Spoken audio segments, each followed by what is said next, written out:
France, France, tu renaîtras. Tu verras triompher la paix et la victoire. France, France, tu renaîtras.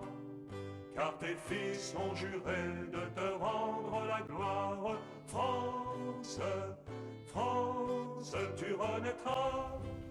Tu renaîtras. Note sur Tréforêt, écrite par André Lauzet en 1977 et lue par son fils Dominique en novembre 2022.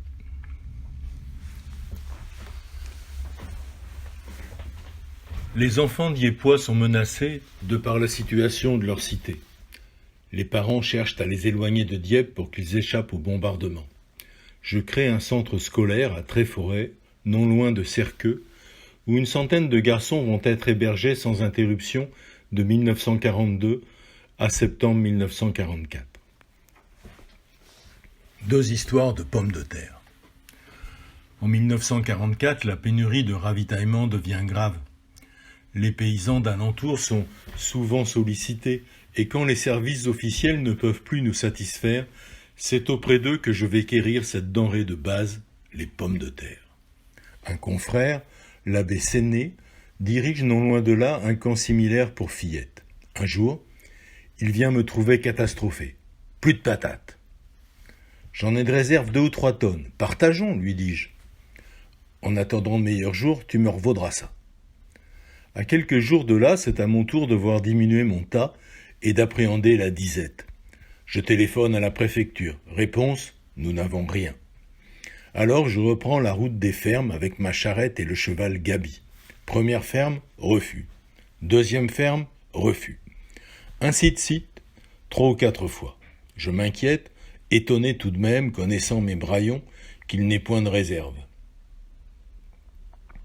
Et l'un d'entre eux me répond « Je croyais que vous étiez bien riche puisque vous en donnez à d'autres de vos patates. » C'était donc ça.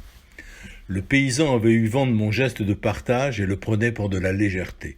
Mais ce soir-là, j'étais tellement découragé, et qui ne le serait devant la responsabilité d'une centaine de bouches à nourrir. Alors, au moment de la prière collective du soir, je dis aux enfants « Nous n'avons plus de pommes de terre, ni la préfecture, ni les paysans ne veulent ou ne peuvent nous en fournir. Avec une foi profonde, il nous faut nous tourner vers Dieu. Et dans le Notre Père, au lieu de dire « Donnez-nous aujourd'hui notre pain de chaque jour », nous dirons « Donnez-nous aussi quelques pommes de terre ». Les enfants sourient, amusés, mais voient que je suis très sérieux, et la prière monte, fervente. À 10h30 le lendemain, un fourgon venu de Rouen m'apporte plusieurs tonnes de pommes de terre. Je ne l'oublierai jamais. Tréforêt 44. C'est la fin de la journée. Le repas est terminé. Comme d'habitude, les enfants sont réunis pour écouter une histoire interminable et je brode les épisodes au fur et à mesure avant d'aller à la chapelle qui se trouve au fond du parc pour y réciter Compli. Et je m'embarque dans mon histoire à épisodes, cherchant toujours quelques situations dramatiques. Et au moment pathétique, je dis « La suite, à demain !» Souvent, les enfants me supplient de continuer et, amusé moi-même, je me lance dans une suite improvisée.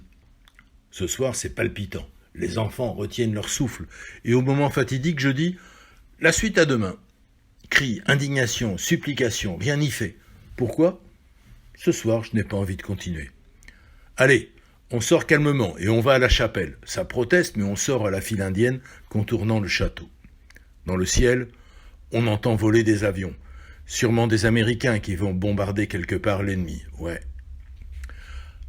À peine le dernier de mes petits gars a-t-il contourné le château qu'on entend le sifflement sinistre des obus qui attaquent l'angle de notre château et quelques arbres, juste là où viennent de défiler les garçons.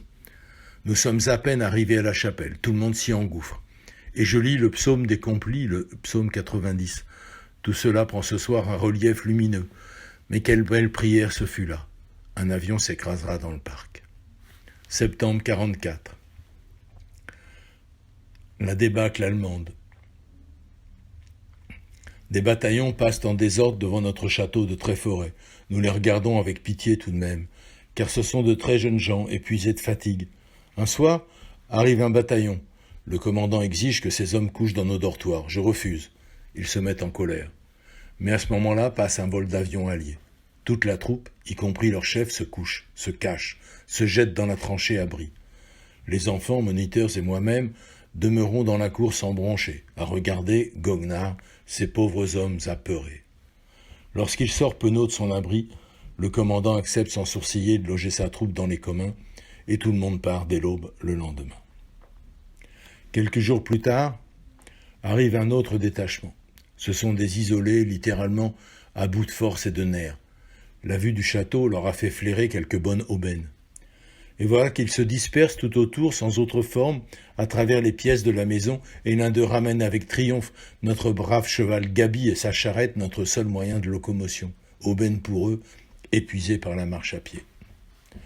Mais je ne l'entends pas de cette oreille. Je veux parler au sergent qui paraît commander aux autres. Mais il nous menace, nous, les grandes personnes, de sa mitraillette. Et ce regard affolé en dit long sur sa détermination. Les enfants apeurés sont aux fenêtres à regarder par les vitres. Tout le monde rentre à la maison. Mais je ne puis laisser enlever mon cheval tout de même, alors je m'avance. Le soldat pointe son arme sur moi. Je l'entends déverrouiller le cran de sûreté. Doucement encore, je m'avance. Il ne tire pas. Je fais encore un pas. Il se cale sur ses jambes. Alors je veux lui dire qu'ici ce sont des enfants. Le mot allemand m'échappe et je dis « children ». Il hausse les épaules, ça n'a pas l'air de l'apitoyer. J'avance encore et encore. Tant pis si j'y passe. Et j'arrive tout près de lui, son arme touche mon ventre. Je le regarde simplement, et simplement on lui sourit. Il me fixe, semble hésiter, et geste qui m'a sauvé, je lui fais une tape sur l'épaule en lui disant « Pas correct ?» Le mot l'amuse, il sourit, et il baisse son arme. Nous avons donné du pain et quelques restes de victuailles à ses frères ennemis, si démunis et découragés, ils ont pris le chemin du retour. Non loin de là, nous le saurons, arrivaient les chars canadiens de la Libération. Mais je n'étais pas remis de mon émotion que j'entendais une fusillade venue de la route prise par les Allemands.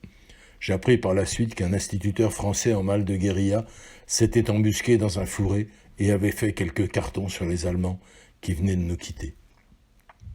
Lui, c'était un résistant.